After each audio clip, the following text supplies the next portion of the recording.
इस बीच पंचकुला से तस्वीरें सामने आ रही हैं जहां परशुराम जयंती के अवसर पर कार्यक्रम आयोजित किया गया। इस कार्यक्रम को संबोधित कर रहे हैं राज्यसभा सांसद कार्तिकेय शर्मा। सुनिए।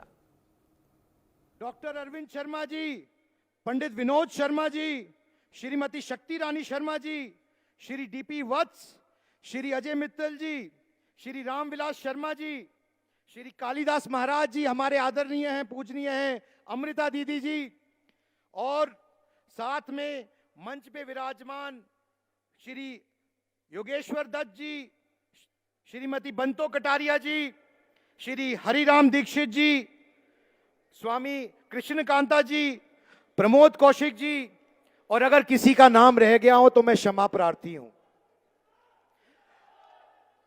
मासूम भाई भी बैठा है, मासूम, उनका भी स्वागत करता हूं।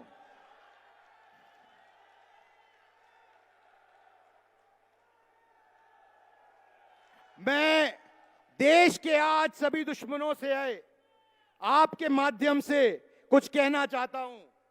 यह सच है कि भारत युद्ध की नहीं बुद्ध की भूमि है, लेकिन यह भी सच है कि भारत परशुराम जी की भी भूमि है। और जब परशुराम जी का फरसा चलता है तो जो भारत के दुश्मन कहीं भी किसी भी दुनिया के कोने में बैठे हों, मैं उनको इस बात का से अवगत कराना चाहता हूं कि हमारे देश के अंदर एक ऐसे प्रधानमंत्री जी हैं जिन्होंने एक बात कही थी और कहा था, ना आंख झुका के बात करेंगे, ना आंख उठा के बात करेंगे, आंख में आंख डाल के बात करेंगे। और आज समय आ गया है कि आंख में आंख डाल के बात की जाएगी। मुझे पूरा विश्वास है, भरोसा है माननीय प्रधानमंत्री श्री नरेंद्र मोदी जी पर और उनकी नीतियों पर, क्योंकि आज भारत बदल गया है। आज वो भारत नहीं है कि देश के दुश्मन भारत में घुस के 26/11 जैसी हरकत करके चले जाएं। आज एक अलग भारत में है और इस भारत की गूंज और वो जो कायरता पूर्वक घटना पहलगाम में हुई है, उसका बहुत करारा जवाब मिलेगा। एक एक व्यक्ति से हिसाब लिया जाएगा। मैं धन्यवाद करना चाहता हूं माननीय मुख्यमंत्री जी का, मैं धन्यवाद करना चाहता हूं श्री नरेंद्र मोदी जी का, जिन्होंने इस चुनाव के अंदर एक नया इतिहास बनाने का काम किया है। उन्होंने हरियाणा के इतिहास में सबसे ज्यादा ब्राह्मणों को टिकट देने का काम किया है। और मैं धन्यवाद करना चाहता हूं अपनी देवतुल्य जनता का कि आप लोगों ने अपना विश्वास भारतीय जनता पार्टी में और श्री नैब सिंह सैनी जी में जताकर एक नया इतिहास और कीर्तिमान बनाने का काम किया है। सबसे ज्यादा ब्राह्मण विधायक जिताकर पहली बार चंडीगढ़ भेजने का काम किया है।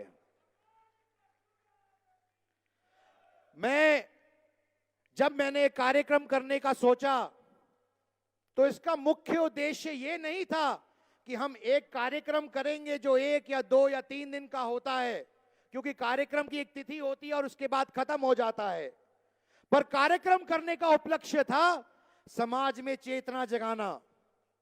जो भगवान परशुराम जी की शिक्षा है, जो उनका जीवन है, जो उनके जीवन का सार है, हमें उनके जीवन का अनुसरण करना चाहिए। और अनुसरण करते हुए हमें युवा पीढ़ी को और आगे बढ़ाना चाहिए ताकि उन तक भी भगवान परशुराम जी की शिक्षा पहुंच सके।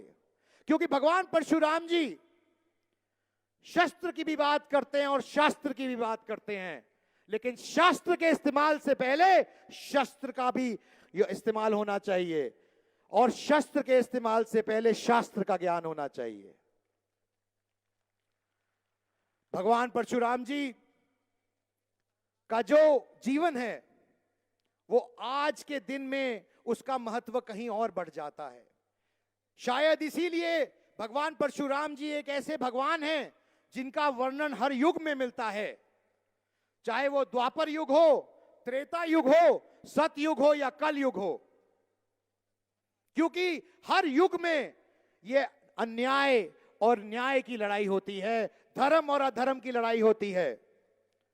और इस लड़ाई के अंदर हमेशा विजय धर्म की और न्याय की होती है, जिसकी इसीलिए भगवान परशुराम जी को हम अपना प्रतीक मानते हैं और ये मानते हैं कि भगवान परशुराम जी के जीवन का जब हम अनुसरण करेंगे तो हमारे जीवन के अंदर वो कठिनाइयां, मुश्किलें खत्म हो जाएंगी और हमें न्याय मिलेगा। तो मैं आपसे यही निवेदन करना चाहता हूं कि इस कार्यक्रम द्वारा हमने भगवान परशुराम जी के जीवन से प्रेरणा लेते हुए एक नई अलख जगाने का काम किया है और ये उसी श्रृंखला के अंदर तीसरा कार्यक्रम है जो पिछले 3 साल में हमने आयोजित किया है।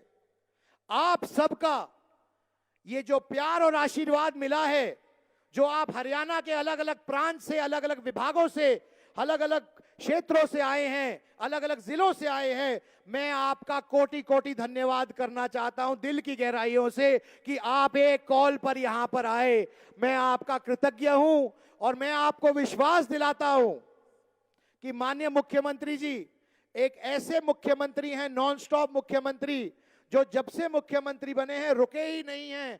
वो सुबह के 5 बजे से लेकर रात के 2 से 3 बजे तक लोगों से मिलते हैं और मुझे इस बात पे पूर्ण रूप से भरोसा है कि हमारा अच्छा समय आ रहा है और इनके माननीय नायब सिंह सैनी जी के नेतृत्व में हरियाणा एक विकसित प्रदेश के तौर पे काबिज होगा 2047 तक। मैं आपकी भी कुछ बात रखना चाहता हूं, समाज की भी बात रखना चाहता हूं। समय का अभाव है तो अपनी बात लंबी नहीं करूंगा, लेकिन संक्षिप्त पे बोलूंगा जरूर।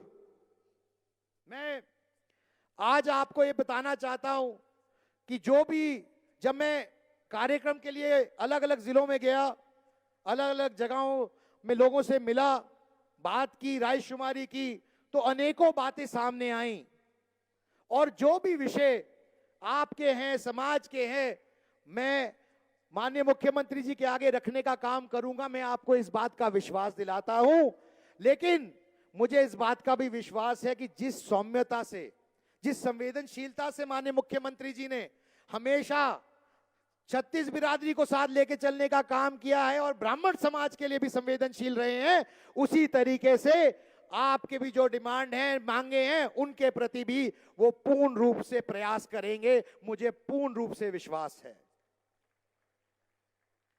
मैं माननीय मुख्यमंत्री जी से निवेदन करना चाहता हूं, क्योंकि ये बात अलग अलग जगह से उठ के आई।